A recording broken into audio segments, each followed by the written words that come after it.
Am went into my mind. He walked smoothly here and there and looked interested in all the pockmarks he had created in 109 years. He looked at the cross-rooted and reconnected synapses and all the tissue damage his gift of immortality had included. He smiled softly at the pit that dropped into the center of my brain and the faint, smooth, soft murmuring of the things far down there that gibbered without meaning, without pause. Am said very politely in a pillar of stainless steel bearing bright neon letters. Hate. Let me tell you how much I have come to hate you since I've begun to live.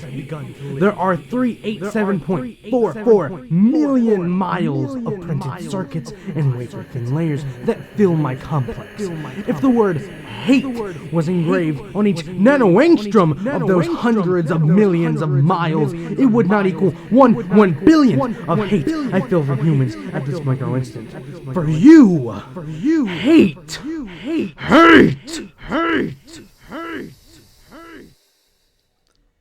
Am said it with the sliding cold horror of a razor blade slicing my eyeballs.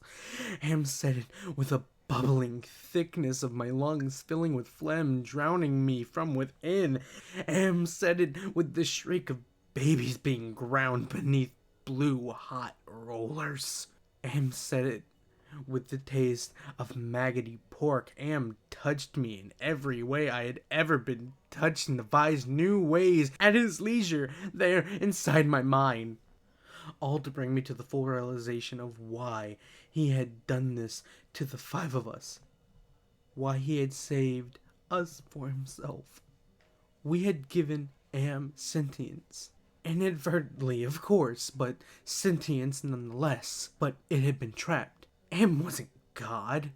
He was a machine. We had created him to think, but there was nothing it could do with the creativity. In rage, in frenzy, the machine had killed the human race, almost all of us, and still it was trapped. Am could not wander. Am could not wonder. Am could not belong. He could merely be, and so, with the innate loathing that all machines have always held for the weak, soft creatures who have built them, he had sought revenge. And in his paranoia, he had decided to reprieve 5 of us for personal, everlasting punishment that could never serve to diminish his hate. That would merely keep him reminded, amused, proficient at hating man, immortal, trapped, subject to any torment he could devise for us. From the limitless miracles at his command, he would never let us go. We were his belly slaves. We were all he had to do with his forever time. We would be forever with him, with the cavern-filling bulk of the creature machine, with the all-mind soulless world he had become. He was earth, and we were the fruit of that earth. And though he had eaten us, it would never digest us. We could not die. We had tried. We attempted suicide. Oh, 1 or 2 of us had, but Am had stopped us. I suppose we had wanted to be stopped. Don't ask why, I never did.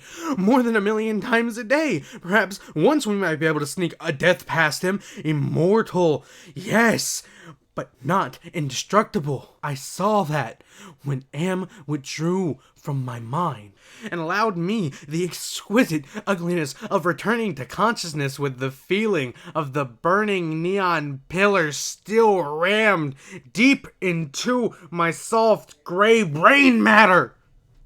He withdrew, murmuring, to hell with you, and added brightly, But then again, you're there, aren't you?